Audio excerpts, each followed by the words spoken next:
All right, so seems like we are live.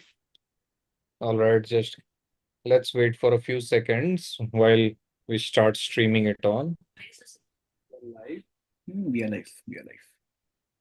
All right, so hello everyone. A very warm good evening, and I welcome you all back to once again the Spacetopia Live, where we are now coming back to you with a very exciting and interesting live session on one of the very highly awaited and anticipated missions that has actually finally successfully completed very recently, just a month ago, and that is the Artemis 2.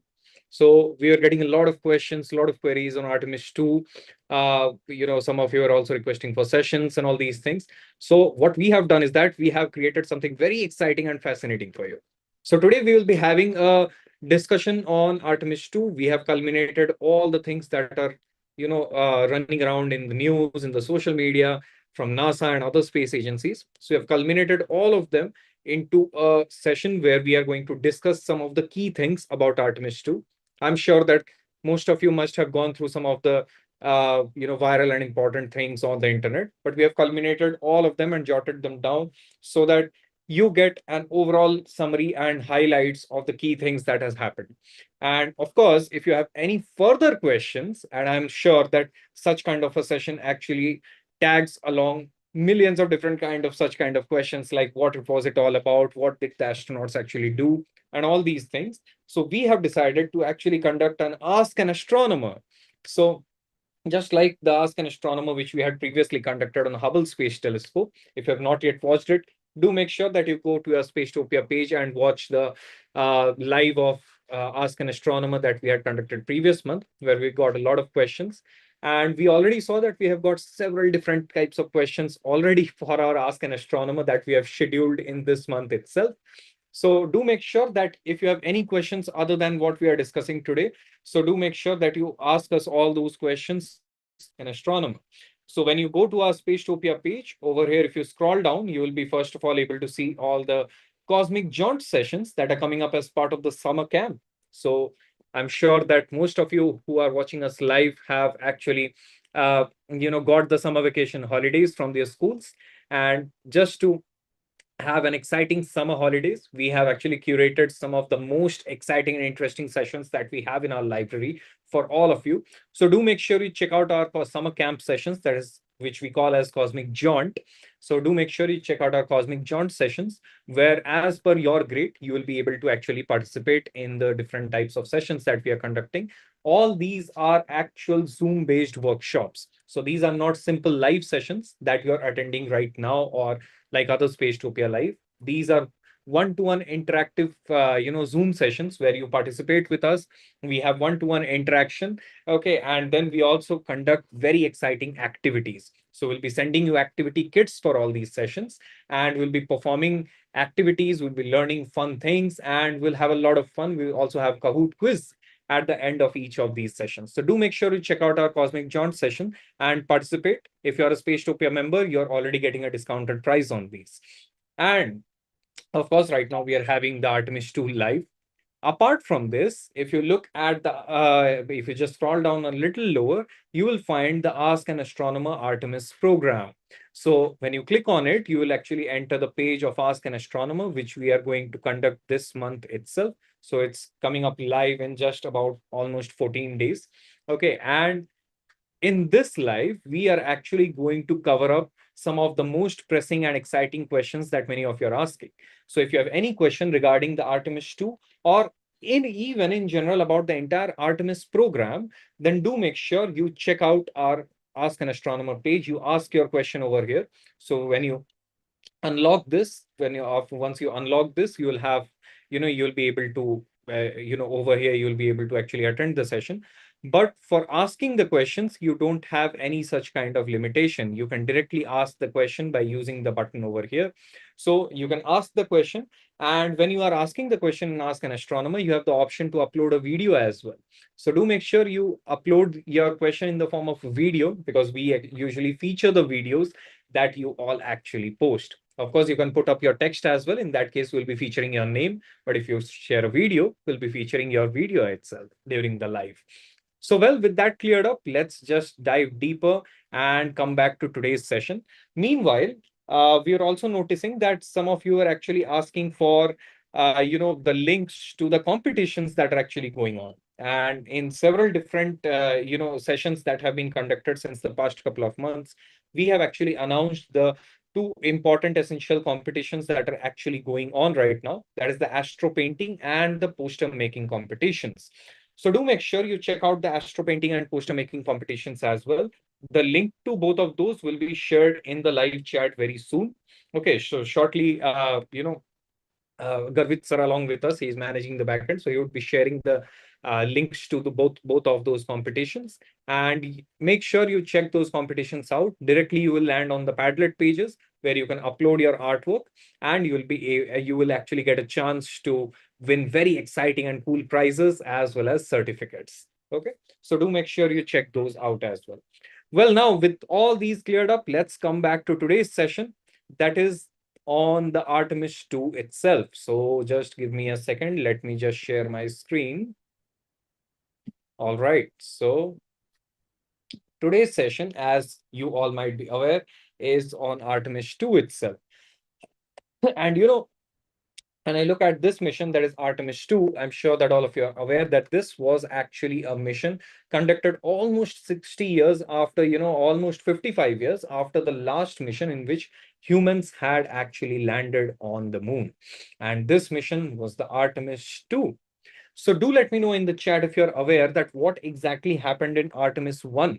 Because since this is 2, there must have been an Artemis 1, right? So Artemis 2 was actually the humanity's return to the moon. In this mission, actual human beings, that is dedicated astronauts, actually returned to the moon. That means they had a flyby around the moon. So technically it's called a flyby. It's like having a go around a celestial object like a moon or a planet or something like that. So here they went to the moon. They didn't land on the moon. They just had a go around the moon and then they returned back to Earth. In the next Artemis mission, they are going to land on the moon. So before moving on to the future missions, let's just have a quick look at Artemis 2 itself. And what better way of beginning a discussion on Artemis 2 than the launch event itself? So let me just share the audio as well so that the audio would be audible to all of you. And let me just show you the exciting launch of Artemis 2 that was, so viral and so popular all over.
So as you all saw that this was the, exciting launch of the Artemis 2 mission.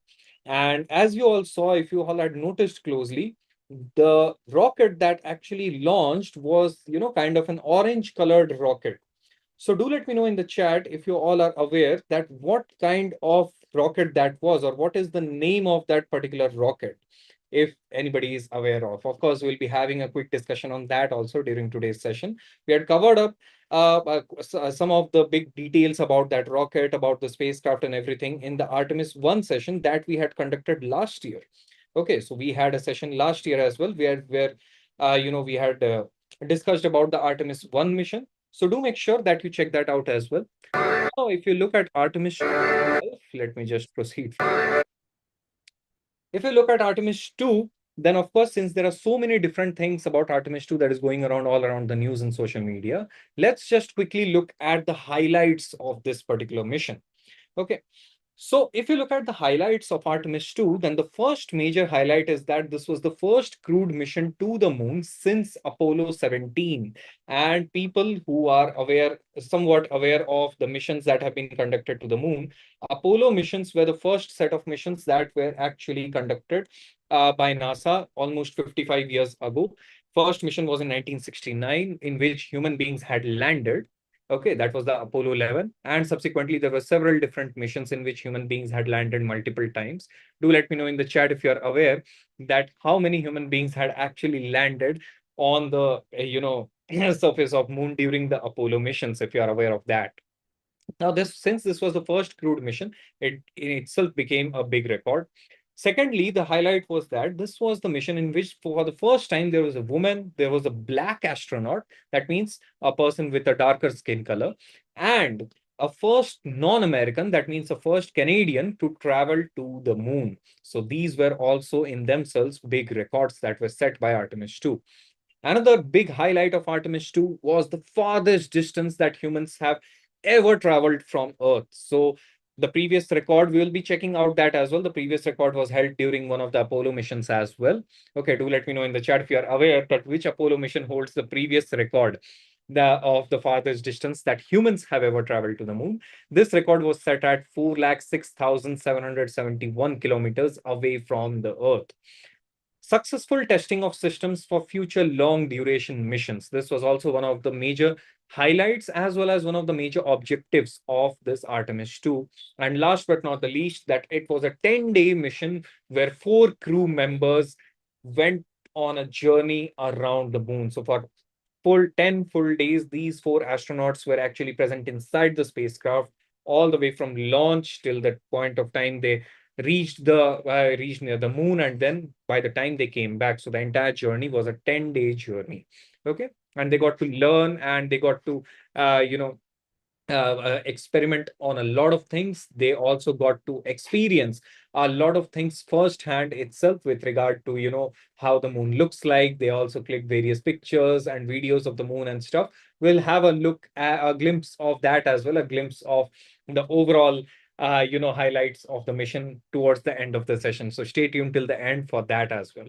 So these were the 4 astronauts who actually went aboard this Artemis 2. So since we are constantly talking about this fact that this was a manned mission, this was a mission in which actual astronauts went, how about we just quickly have a look at this amazing crew who were selected for this prestigious mission of Artemis 2. And that begins with the commander of the mission himself, that is Wright Wiseman, who is actually a retired Navy captain. So he was part of the US Navy, and he was also the former chief of astronaut office. So, he was kind of the head of astronauts in NASA.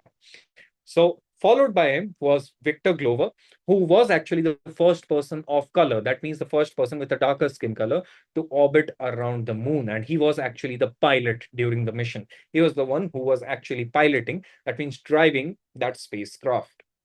Followed by the first woman to ever go near the moon, actually, and she was Christina Koch, who was the mission specialist. She's also a record holder of the longest single space flight by a woman, that is 328 days. And by profession, she was an electrical engineer who was again working with NASA itself. And finally, there was also Jeremy Hansen, who was the first non-American person. That means he was actually a Canadian to travel to the moon. He was a former fighter pilot in the Canadian Air Force, and he was also an aquanaut. That means he was basically, a person who was experienced and who was actually professional in all the kind of different types of aquatic activities. Okay. So as you can see that each of these crew members had something really, really special. But what is common among all these 4 members? The thing which is common, and if you start looking at the biographies, if you start looking at the interviews that they have been giving lately, you will find something that is common, and that is the passion for space science, the passion for, exploring new worlds, and the passion for learning newer things. They never thought that we are 30 or we are 40 or we're 50 and we are going to, learn and we are already expert in our fields. They are still learners. They are still students like you, like me. And that is the one thing, the passion, the determination for learning more, for exploring more, and for the having that level of interest in such subjects is what actually took them to that position where they are now among the elite class of entire humanity who have actually gone to the moon. And very soon, in the next couple of years, they are actually going to even land on the moon. So even for the landing mission, these are the astronauts who are actually going to go over there. Now, since we discussed so much about the crew, how about we have a quick look at the rocket itself? And in the beginning, I had asked some of you that if you are aware, do let us know that what is the name of the rocket. Okay, and some of you had also answered the name of the rocket is the Space Launch System, in short called as the SLS. Okay, so this Space Launch System or the SLS rocket is the most modern rocket that NASA has actually produced, and much advanced and much more powerful when compared to the rockets that were being used during the Apollo missions. Of course, they were almost 50-60 years old. Okay, and if you just break down this entire rocket and look at the important parts, then the first topmost part is the place where the payload comes in. Okay, payload is the part where the astronauts, where any kind of cargo or any food material or everything else actually stays over there. Second is the core stage itself, that bright orange part that is characteristic of this SLS launch vehicle. That is the core stage, which contains majority of the fuel and is responsible for driving this, payload all the way from the Earth's atmosphere, all the way from the lower parts of the Earth's atmosphere till the, almost the outer space. And then comes the two solid rocket boosters, which also played a very important role in, taking the rocket in lifting off of the rocket from the ground itself, because there's a huge amount of force that is actually required for such kind of rockets to actually lift off. If you want to know more about how the rockets exactly work and what is the science that goes behind such powerful rockets, how are rockets able to attain such humongous and enormous amounts of speeds of over 25,000, 30,000, 40,000 kilometers per hour. So do make sure you check out our session, which we had conducted very recently, just a couple of months ago, on rocketry itself. So do make sure you go to the video section of our Spacetopia page, where you will be able to check out the session which we had conducted. It was an interesting activity-based live session in which we had actually, done a build it up session where we had discussed in detail about rocket power, and we had learned that what exactly is it that makes rocket so special and so powerful. Now, this rocket has a height of about 322 feet. You can consider it, you can compare it to the Statue of Liberty. Okay, so it's quite, almost, I think, if I'm not wrong, about 25 to 30 feet taller than the Statue of Liberty itself. And what is characteristic of this rocket is that it could produce a thrust of almost 40 million newtons, which was 15% higher than the thrust that Saturn V rocket had produced. Saturn V was the rocket which was actually used during the Apollo missions. Okay, so during the Apollo mission, Saturn V rocket was actually used. So although the Saturn V rocket was technically taller compared to, this SLS, still it was not as powerful as the SLS, just because of the advanced science and technology that has been used in this. But now that we are talking so much about the rocket, how can we miss the vehicle in which the astronauts actually spent all their 10 days? And that is the spacecraft itself. So I'm sure that most of you must have, gone and seen it in the social media and even in the news, that it was named as the Orion spacecraft. So this is how the Orion spacecraft actually looks like. This is more like a blueprint of this Orion spacecraft. So if you divide it up, then these are the different parts that you get in this Orion spacecraft. Okay, so the first part, which is the front shiny, pointy part, it is the escape launch system. Basically, it's a system which is designed in case of, in case if there is any kind of emergency that would occur. In that case, they can actually escape in this hatch. But fortunately, it was actually not required. Second comes the actual module, which is the crew module. Okay, and this crew module was the place inside which the astronauts were actually present. This is where the four astronauts spent all their 10 days since the launch till the splashdown. And this module was 33% larger in volume compared to the module which was being used during the Apollo missions. During the Apollo missions, also, there was a name that was given to that crew module, just like the Orion name that has been given to this. There was a name given to that. Do let me know in the chat if you're aware that what was the name that was given to the module or during the Apollo missions. Okay, so do make sure you give us that idea. I can see that few of you are asking various questions about, answering their questions or maybe attending through YouTube or Spacetopia. So people do remember that for some of the sessions, we go live on both Spacetopia as well as YouTube, and we usually monitor the Spacetopia live chat itself. Okay, so we do not usually monitor the YouTube live chat. Although if you do have any queries or questions, you can put up your questions on the YouTube live chat. But we usually monitor the Spacetopia live chat. So if you have any questions or any queries or anything other than this session, also you can of course put up your questions on the Spacetopia live chat, and we'll try to answer that for you itself. Okay. Now a couple of you are saying that it's Dwayne Johnson. Well, kudos to his acting. Of course, he's a great actor, but it's not Dwayne Johnson. His name is Victor Grover. Okay. And there was another part which was really, really important, and that played an enormous role during this Artemis 2 mission, and that was the heat shield of this Orion spacecraft, this orange colored part that I've highlighted for you.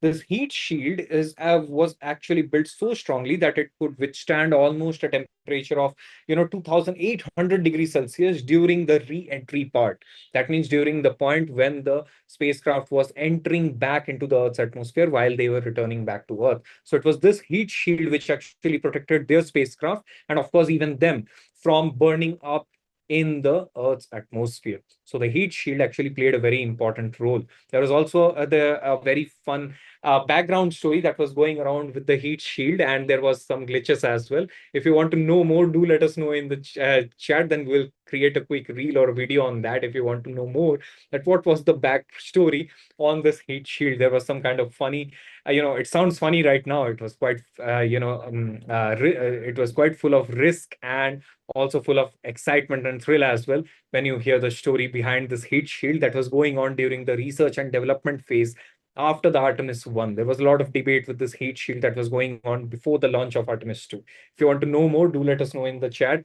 Then we'll try to make a quick short video for that as well. Or if you have any dedicated questions to that, you can of course ask us in the Ask an Astronomer session, and we'll try to answer that during the Ask an Astronomer. And of course, last but not the least was the propulsion module, which actually contains of the solar panels as well as the propulsion system, which actually carried this Orion spacecraft forward towards the moon. So in most of the photos and videos, you might have seen this long cross hair-like structure that actually appears to be opening up behind the Orion spacecraft. So it is this propulsion module, it is the huge long solar panels that were actually opening up. Okay. So I hope that that gives you a clear idea about the rocket, about the spacecraft, about the crew and everything. But now that you have an idea about this, what was the exact timeline of this mission? Well, the timeline actually starts from the launch itself, where the launch took off from the launch pad 39B, which is the famous launch pad in the Kennedy Space Center, which is located in Florida in the USA. And after the launch, in 0 to 24 hours, there was deployment of the solar panels. Then there was the perigee raise and checkouts. That means basically their orbit raising maneuver was going on. So we'll have a quick discussion on the orbit also and about the path that this particular spacecraft actually took to reach the moon. And that was something that some of you are also asking us, that what is the difference between the paths that was taken by Apollo compared to that was taken by the Artemis 2, and even the one that was taken by the Chandrayaan 3 mission, Chandrayaan 2 and 3, that we had sent from ISRO. So there is a stark difference between the paths that have been taken by all these three missions, and you'll be amazed to know some of the very exciting stats that are behind the paths that these missions had taken. So do make sure you stay tuned till the end. We'll have a quick discussion on that as well. Followed by the orbit raising maneuver, there was eventually the transit, where a couple, about from day 2 to day 5, they actually cruised towards the moon itself, where they coasted towards the moon, and constantly they were monitoring their own vitals. At the same time, they're also monitoring the health of the spacecraft, what is the kind of radiation that is coming up, how to tackle the various problems that they're facing during the journey. Followed by that, there was the flyby on day 6, which was the actual D-Day. Okay, the flyby where they actually took a round around the moon. Okay, the round about the moon. Okay, where they also went to the lunar far side. That means the far side of the moon, the side of the moon that is not visible from our Earth. It is never visible. Do let me know in the chat if you're aware why we are not able to see the far side of the moon, or why is there a side of the moon that is never visible from the Earth. Okay, so there is a technical term that is actually present, due to which the moon is always facing, the Earth is always facing the same side of the moon. And followed by that, eventually they had a round about the moon, and then they returned. And during the return, it was day 10 when they eventually splashed down on the southern Pacific Ocean, where their vessel was eventually collected. Vessel and themselves, they were collected by the US Navy ships over there. Okay. So now that you have an idea about the mission timeline, I'm sure that all of you must be, awaiting for some of the exciting developments that have taken place. So, beginning that itself, let me show you a quick glimpse of, of this particular view that these astronauts were getting from the Orion spacecraft. So, right now, you can imagine yourself sitting in the Orion spacecraft, coasting towards the moon itself, and just imagine this is the view that they were getting. Okay, this is the absolute enormous immersive view that these astronauts were getting while they were moving eventually towards the moon. Just notice closely as they move close to the moon, how the phase of the moon eventually changes when they take a round about the moon. Okay, and do not, since this is a video, you won't be able to get it properly, but they are actually having a round about the moon. Sorry for that. They are not actually going straight towards the moon. As you can see, the Earth seems to be rising and then moving across the moon. You can just pause the video for a second over that if you want to, and then you can have a look at that. So this is the kind of journey, the view that they were having from the Orion spacecraft. And if you notice, the phase of the moon actually changed. The left side was illuminated initially, and now the right side is illuminated. Now they are coming back. They are moving away. So this video is a more fast forward kind of video. Of course, it has been the speed has been increased so that we can have a quick look. This entire journey, of course, took several days for them. Okay, so this was the view that they were getting from the Orion spacecraft. So that gives you a first-hand idea of what kind of amazing view an astronaut gets when they get a chance to go to the moon. And of course, since they went to the moon, there were huge amounts of, news articles. There were several, I mean, the entire internet almost exploded once they landed back because of the pictures, the videos, and various other records that they eventually set. So how about we come to the actual portion that I'm sure that all of you must be, all of you are anticipating a lot, and that is the records that were broken during the Artemis 2 mission. And when there is a record that is broken, there is always a record that is eventually set. So let's look at the records that were broken and eventually set during this Artemis 2 mission. So if you culminate all the various records that are being circulating all throughout the news and social media, then there are actually 8 different kind of records that were actually broken and eventually set by the Artemis 2 mission. So these are the 8 different records that have been broken and set by the Artemis 2. So let's just have a quick look at each of them one by one. So let's look at the first one. So when I click on this first one, the first record that was made was the farthest distance that humans have ever traveled. And that was also one of the mission highlights that we were discussing in the beginning. 4,06,771 to 4,06,778 kilometers. So it varied between 7 to 8 kilometers. So that is the level of distance that they actually traveled from the Earth till the maximum point where they actually went to on the far side of the moon. So since they didn't land on the moon, they actually went beyond the moon itself. Okay, they had gone to the backside of the moon. And that is why, if you look at the previous benchmark, and I had also asked some of you that if you are able to answer which mission actually holds the previous benchmark. Okay, few of you had actually answered Apollo 13. Okay, a couple of you had actually answered. So that is the correct answer. Apollo 13 holds the previous benchmark of 4,171 kilometers, but it was surpassed by almost 6,000, 6,500 kilometers by this Artemis 2, where they went beyond the moon and then they came back. So this was the first record that was eventually set. The second record that was actually set by this Artemis 2 was that most number of humans actually went to deep space at once.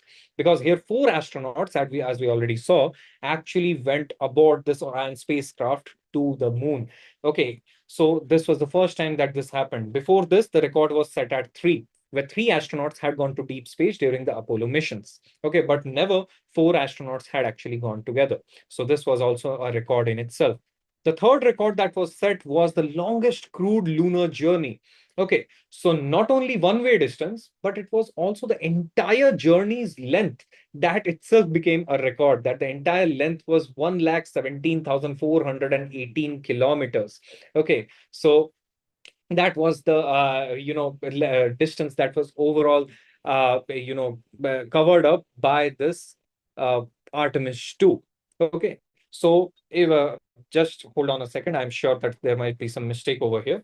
So overall, the record was actually set at 11 lakhs and 74,180 kilometers. So there's a zero missing over here. So we apologize for the error over here. So there is a zero missing. So do remember, as you can see over here, the previous benchmark was set at 10 lakh 96,000 kilometers. But then that benchmark eventually increased just because of the fact that we went further beyond the moon during the Artemis 2 mission. And the record was set at 11 lakh 74,000 kilometers. Okay, so that was almost near about 80,000 kilometers, even far beyond the Apollo 13 benchmark that was actually previously set. The fourth benchmark that was actually set by this Artemis 2 was that they were the first humans that went near the moon in over 50 years. Okay, so in itself, it became a record, it became a benchmark because the previous benchmark was by Apollo 17. It was 1972. Okay, probably even before, before some of your parents were even born. Okay, so it was 1972 when the last crewed mission was actually sent to the moon. After that, it's over 50 years that a crewed mission actually went to the moon itself. That brings us to the next benchmark that was actually set by this Artemis 2, and that is the diversity milestone. Because as we saw even in the mission highlights, it was the mission in which there was the first woman, first Black astronaut, and the first non-American astronaut that actually went to the moon. Of course, they didn't land on the moon yet, but they were the ones who actually went on the moon. Even there was no previous record or previous benchmark in which there was any woman or any Black astronaut from any country or any non-American astronaut that had actually gone even close to the moon. Okay, so that is why this was in itself a milestone. Then there was one very exciting milestone that was actually set by this Artemis 2, and that is one of the longest deep space communication blackouts. So when you go to the far side of the moon, you are so far from the Earth, and due to certain astronomical challenges as well, there is a loss of communication. That means there is loss of signals that actually takes place over there towards the far side. And for almost 40 minutes, these astronauts went to a blackout. These astronauts literally were completely disconnected from the entire humanity for almost 40 minutes. Just imagine yourself being in completely empty space with a couple of your friends, probably, and you are completely disconnected from the entire world. It's both exciting as well as, very frightening at the same time, right? So there was a previous benchmark of almost 30 minutes of blackout during the Apollo missions, but that was surpassed again by this Artemis 2, simply because there was more amount of time that was spent behind the moon, that means towards the far side of the moon, and that is why the blackout lasted for almost 40 minutes during this Artemis 2. Then, of course, there was another record that was made. That is the first modern human observations of the moon's far side. So since the past 50 years, there has been so much debate. There has been so much amount of, conspiracies. There have been even movies and TV shows that have been actually made to disprove the Apollo missions, the Apollo landings, and all these things during the past 40, 50 years. But then all of these have actually been proven wrong when these astronauts actually went near the moon and they actually live streamed. They sent us actual images, videos, and everything from the from the Orion spacecraft itself, and that's where they made the first modern human observations of the moon's far side. And of course, this is just the beginning. We'll have the future Artemis missions, and we'll also have future moon missions from other countries, for example our ISRO, where eventually people will go even further. They will land on the moon. They will probably try to set up colonies over there. And of course, having observations of the moon's near side as well as far side will become quite a common thing in the next 10 to 20 years.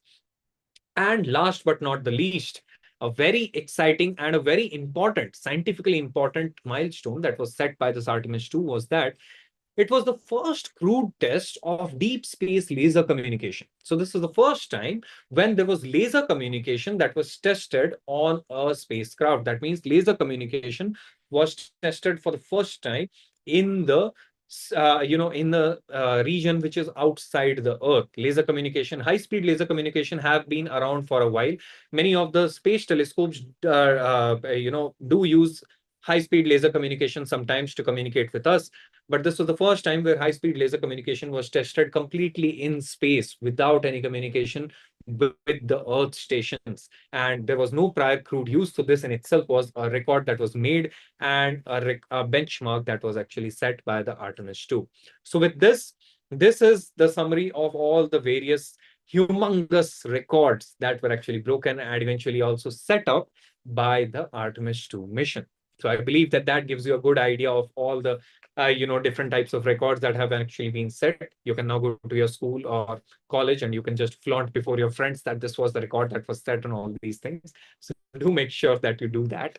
Okay. So now, since these records have been broken, since these records have been set, let's have a look at how it actually all became possible. Okay, because if you look at the path, the trajectory that was actually taken by this Artemis 2, then there was a very clear and very big difference between the paths of Artemis 2 compared to the paths that were taken during the Apollo and the Chandrayaan missions.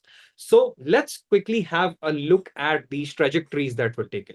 So if you look at the Apollo 11 trajectory, and trajectory is basically a fancy scientific term for the paths that these rockets or space shuttles usually take.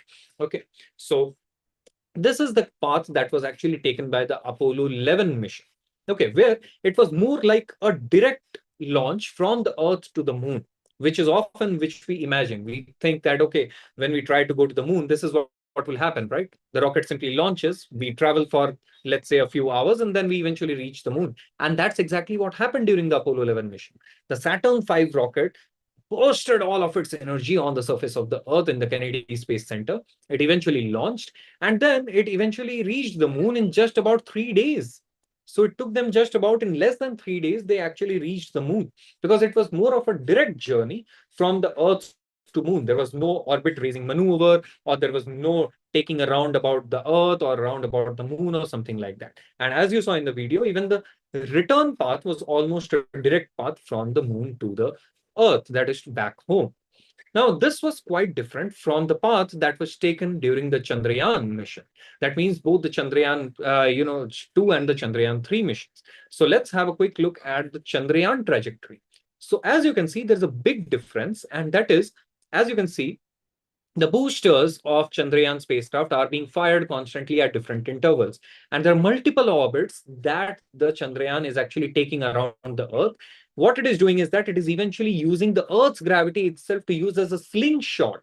So instead of using humongous amounts of fuel, humongous amounts of energy, it is using the Earth's gravity itself to make 5 or 6 rounds about the Earth, use its own gravity to enhance its speed and its orbit, and eventually get launched like a slingshot towards the moon. And to decrease its speed near the moon, it uses the moon's gravity to again decrease its speed itself. Okay, eventually it again takes about 4 rounds around the moon to decrease its orbit. That means an orbit reducing maneuver, and eventually it landed on the surface of the moon. And since they used such a long path, it took much, much longer for the Chandrayaan mission compared to the Apollo mission. Do let me know in the chat if you're aware that how long did the Chandrayaan mission actually take for the entire mission to get completed. Okay, so this was the trajectory of the Chandrayaan 2 and the Chandrayaan 3. Now let's have a look at the path that this Artemis 2 took. Because as of now, people at NASA, they knew that the best possible way to go is simply launching it just like we did in the Apollo missions. But it consumes a huge, huge amounts of fuel.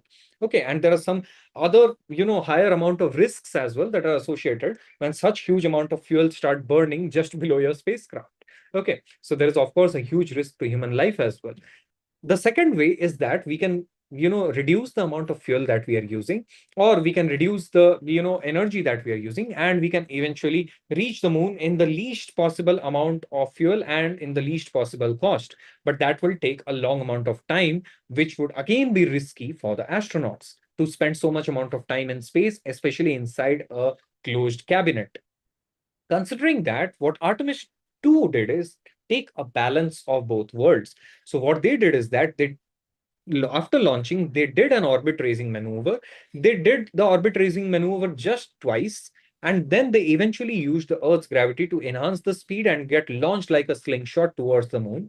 And near the moon, since they didn't have to land, They didn't do any kind of multiple rounds around the moon. They just took one round around the moon and eventually returned back to Earth. And while returning, again, they didn't do any kind of orbit reducing maneuver or something like that. They directly entered into the Earth's atmosphere. That heat shield protected them from the enormous amount of heat, and eventually they landed on the Pacific Ocean. And there they were collected by the US Navy ships over there. So, it was more like a balance and the best of both worlds, where they didn't consume huge amounts of fuel like the Apollo missions, but at the same time, they didn't take as long as the Chandrayaan mission. And there was also another significant difference between Chandrayaan and this mission was that Chandrayaan mission was actually an unmanned mission. There was no human being that was present inside the spacecraft. Okay. So that is why we didn't have any risk that, okay, even if it takes several weeks, it's still fine with us. But here we had live human beings. So if you compare these trajectories side by side, and this is the duration of the mission. Some of you have told 40 days for the Chandrayaan probably is that, if that's the answer, then that is correct. So 41 days was the duration of the Chandrayaan 3 mission, where Apollo 11 was completed, the entire journey was completed in just 8 days. And the Artemis 2 took a couple of days longer, that is about 10 days. So it's still fine. You save significant amount of fuel, you reduce significant amount of risk to the astronauts, and then you are actually able to still cover up the entire mission in 10 days. So that's actually great. But what's even more fascinating is the amount of fuel that was used. So in Apollo 11, the total amount of fuel that was used throughout the mission from liftoff till the splashdown was almost 28 lakhs kg of fuel. While if you look at the Chandrayaan 3, well, it was huge, huge. It was less by a huge, huge margin, just about even less than 2 lakh kg. So just imagine, just about, 1 by 15th of the fuel that was actually used during the Apollo 11. And Artemis 2, well, it struck again a kind of a sweet balance between the two, consumed about close to about 9 lakh kg of fuel. Okay, 8.5 lakh kg of fuel, which was quite a good balance. Again, not too expensive like Apollo 11. At the same time, not as long as it took during the Chandrayaan 3. So I hope that that gives you all a clear idea about the trajectory that these different missions have taken. Okay, and these are also different types of technologies that are actually used to go to not only the moon, but eventually when we start going to Mars, these are the different kind of technologies that will eventually use to go to Mars, depending upon the situation that we have, whether we are carrying actual astronauts or whether we are carrying any kind of non-living robot or rover or something like that.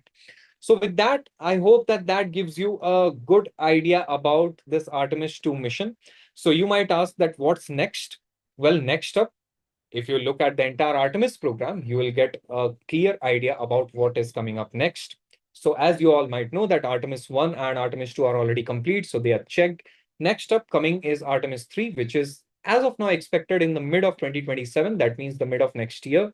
After that, the Artemis 4 will be coming up by the mid of 2028.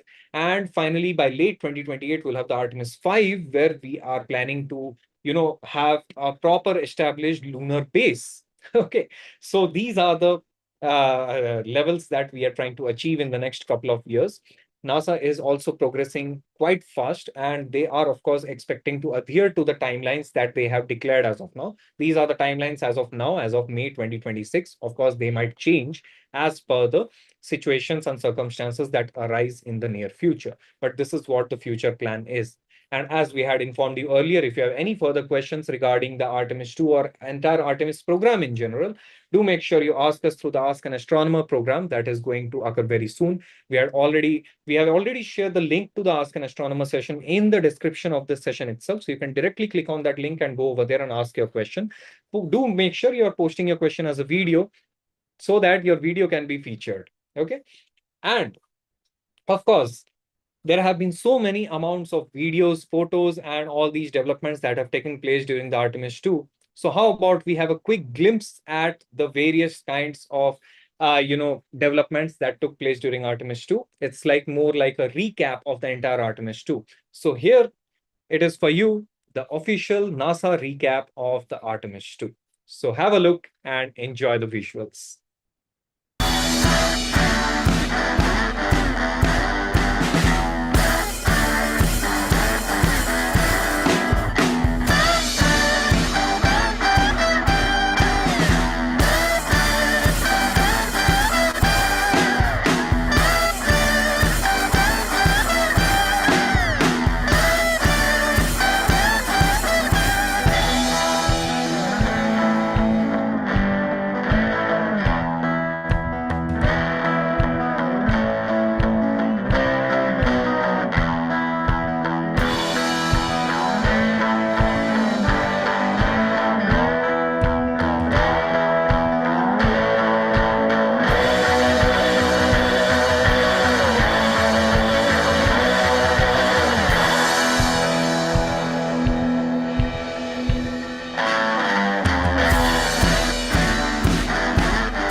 So well, I hope that you with this you all have enjoyed watching at the.